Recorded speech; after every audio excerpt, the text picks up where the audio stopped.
Every minute, somewhere across the globe, two people are told they have a terminal illness. This unsettling reality weaves a thread of commonality among us, regardless of our race, religion, or social status. It's a stark reminder that life, in all its vibrancy and complexity, is also fragile and finite. It's a statistic that brings us face to face with our mortality. It's not a pleasant thought, but it's a fact of life that we must grapple with. Terminal illnesses are a widespread issue affecting millions of lives directly and indirectly. It's not just the person diagnosed who is impacted. The ripple effects extend to families, friends, and communities, altering the course of their lives too. However, it's important to remember that these figures are more than just numbers. They represent real people, with real lives, real dreams, and real struggles. Each individual facing a terminal illness has a unique story to tell, and each story is a testament to the human spirit's resilience. Yet it's not all doom and gloom. Despite the challenges, a terminal diagnosis can also be a catalyst for change, a wake-up call that urges us to live more fully, love more deeply, and leave a lasting legacy. It's an opportunity to reassess our priorities, to foster deeper connections, and to make every moment count. Moreover, it's a call to action for society. It's a prompt for us to extend our empathy, to offer support, and to rally around those navigating this difficult path. It's a chance for us to show our collective strength and to prove that even in the face of adversity, we can rise above. As we delve deeper into this topic, we will explore various aspects of coping with a terminal illness, from breaking the news to loved ones, organizing home life, seeking help from organizations, to setting up a will and securing financial assistance. But remember, a terminal diagnosis isn't the end. It's the beginning of a different journey. A journey that, while challenging, can also be filled with profound moments of love, grace, and strength. A journey that, in its own unique way, can be beautiful. Telling your loved ones about your diagnosis is one of the most challenging conversations you'll ever have. In our journey of life, there are moments of joy and moments of sorrow, and then there are moments that challenge us to our core. One such moment is sharing the news of a terminal illness with your loved ones. It's a conversation that's as complex as it is critical. But how do you navigate this difficult path? Let's delve into some expert advice on this topic. Firstly, choosing the right time is of paramount importance. You want to ensure that the person you're speaking to is in a space where they can process the information. This doesn't necessarily mean a quiet room. It could be during a walk in the park or over a cup of coffee. The key is to find a setting that's comfortable for both you and them. Secondly, it's about choosing the right words. Be honest, but also be mindful of the impact your words can have.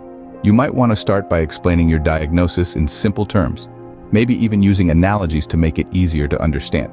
Remember, this conversation is about sharing your truth, not overwhelming them with medical jargon. Thirdly, it's about the right approach. Every person is different, and so is their reaction to such news. Some might want to know every detail. Others might need time to digest the news. Be patient and understanding. Give them the space to react, to ask questions, and to express their feelings. One thing to keep in mind is that you don't have to do this alone. Consider involving a healthcare professional or a counselor who can provide guidance and support during these conversations. Finally, remember this: it's your story. You're not bound to share it all at once or in a certain way. You have the right to share as much or as little as you want, with whom you want, and when you want. Remember, it's your story. Share it on your terms. Having your home life in order can provide a sense of peace and control. And who doesn't want that, right? It's like having your own little oasis, a place where chaos takes a back seat. So, let's explore some ways to organize your home life. First and foremost, remember that it's okay to delegate tasks. It might be time to have a chat with your family members or roommates. Divide household chores, and if possible, consider hiring a professional cleaner. It's about making your life easier and surrounding yourself with a clean, positive environment. Now think about your living space. Is it comfortable? Does it soothe you? If not, it might be time for a little change.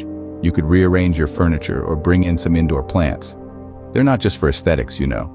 They can actually help improve air quality and even your mood. In the kitchen, consider meal prepping. It's not just for fitness enthusiasts. Having meals ready to go can be a huge relief, especially on those days when you're not feeling up to cooking. And while we're on the subject of food, remember to keep your pantry stocked with healthy snacks that you enjoy. Now let's talk about routines. Having a routine can provide a sense of normalcy and control. This could be as simple as waking up at the same time each day, having a morning cup of tea, or reading a chapter of a book before bed. And remember to include time for rest and relaxation in your routine. This is not a luxury, it's a necessity. And finally, don't forget about digital organization. Things like online banking, auto bill pay, and digital calendars can save you a lot of time and energy. Remember, the goal is not to create a picture-perfect home. It's about creating a space that supports and comforts you. Organizing your home life doesn't just help you, it helps those around you understand your needs better. And that, my friends, is a win-win situation. In this challenging time, you're not alone. There are organizations ready to lend a hand. These beacons of hope and support are doing incredible work, providing a wide range of services to adults dealing with cancer. They understand the complexity of your situation and are there to make your journey a little less daunting. Let's talk about some of these organizations. First and foremost, there are numerous national and local cancer societies. These groups offer a plethora of resources, from information on the latest treatments to support groups where you can connect with others who are walking the same path. They offer emotional support, which is just as crucial as physical care when navigating through this chapter of life. In addition to emotional support, many organizations also offer practical help. They can assist in coordinating care, helping with transportation to treatments, or even providing meals. Some organizations also offer support with housekeeping or childcare, understanding that everyday tasks can become overwhelming when you're dealing with cancer. Professional counseling services are another form of support these organizations provide. Dealing with a terminal illness can bring up a lot of emotions, and it can be incredibly beneficial to talk to a professional who can help you navigate through them. But it's not just about the here and now. Some organizations focus on helping you plan for the future. They offer guidance on end-of-life wishes, ensuring that your desires and needs are met when the time comes. They respect your autonomy and dignity, and they want to help you make these important decisions in a supportive and understanding environment. And let's not forget about financial support. Many organizations can help you apply for grants or provide financial advice. They understand that a cancer diagnosis can bring a significant financial burden, and they are there to help alleviate some of that stress. Reaching out may feel daunting, but remember, these organizations exist to help you. They understand what you're going through, and they are ready to stand by your side. You don't have to face this journey alone. Setting up a will can bring a sense of closure and ensure your wishes are respected. A will, at its core, is a legal document, but it's so much more than that. It's a way to express your wishes, to make sure that what you want to happen, happens. It's about taking control, even when it may feel like things are spiraling out of your grasp. Creating a will is a powerful step. It allows you to decide how your assets should be distributed after your passing. It's not just about money or property, though. It's about cherished family heirlooms, personal possessions that hold sentimental value, even your beloved pet. A will can help ensure these things go to the people you want them to. Setting up a will is not as daunting as it may seem. It starts with making a list of your assets, from your house and car to your savings and personal items. Next, you need to think about who you'd like to inherit these assets. This can be family members, friends, or even charities that hold a special place in your heart. However, it's not enough just to write down your wishes. You need to make it legal. This usually involves having the document witnessed and signed. The specifics can vary from place to place, so it's crucial to seek professional advice. Lawyers can help guide you through the process, making sure your will is legally binding. There are also numerous online resources and organizations that offer assistance and advice. Remember, it's important to review and update your will regularly, especially after major life events.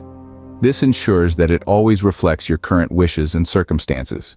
A will can also include instructions about your funeral or memorial service. Whether you want a quiet gathering or a grand send-off, your will can help make sure your final farewell is as unique as your life has been. A will is more than a legal document. It's a way to voice your wishes when you can. It's about ensuring your legacy is carried out the way you envisioned, giving you a sense of closure and peace. Dealing with a terminal illness can be financially challenging, but there's help available. Navigating the financial landscape during this time can seem like a daunting task, but it's important to remember that there are resources available to help alleviate some of the burden. So let's explore some of the avenues that you can consider.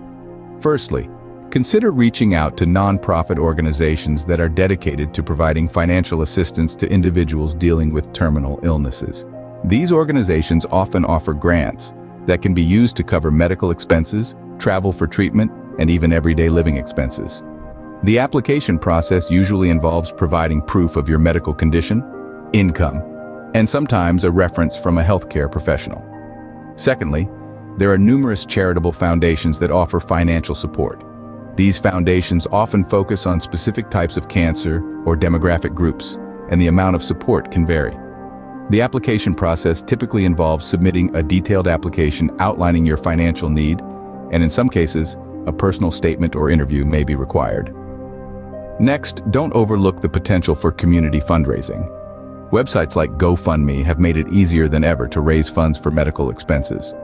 While it may feel uncomfortable to ask for help, you'd be surprised at how willing people are to lend a hand in times of need. Additionally, government programs can provide assistance. In many countries, there are social security benefits, disability benefits, and other forms of aid available for those dealing with a terminal illness. It's worth exploring these options and reaching out to a social worker or financial counselor for guidance.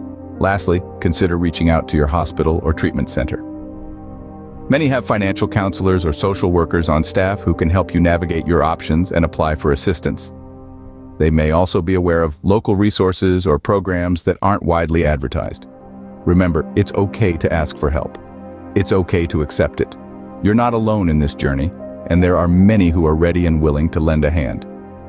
Financial support can ease the burden, allowing you to focus on what truly matters. A terminal illness diagnosis changes your journey, but it doesn't define it. It's a detour, a fork in the road that you didn't anticipate.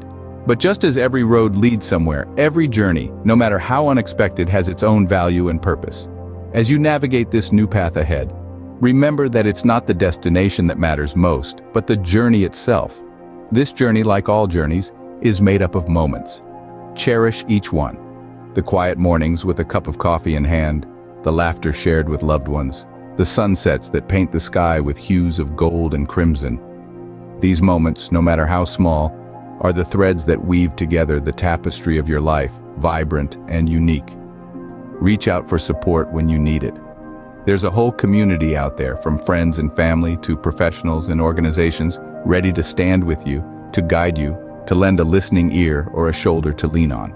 You're not expected to walk this path alone. Maintain a positive mindset. It's easier said than done, we know. But remember, positivity is not about ignoring the reality of your situation. It's about acknowledging it, accepting it, and then choosing to focus on the good that still exists. It's about finding the silver linings, the small victories, the moments of joy hidden in the everyday. And remember, it's okay to have bad days. It's okay to feel the weight of what you're going through. But after you've allowed yourself to feel, to grieve, pick yourself up, dust yourself off, look ahead, because the journey continues. Take each day as it comes, one step at a time, one moment at a time. There will be mountains to climb and valleys to cross, but also beautiful vistas to behold and moments of rest to savor. This journey is yours. Embrace it, live it, and remember, you're not alone.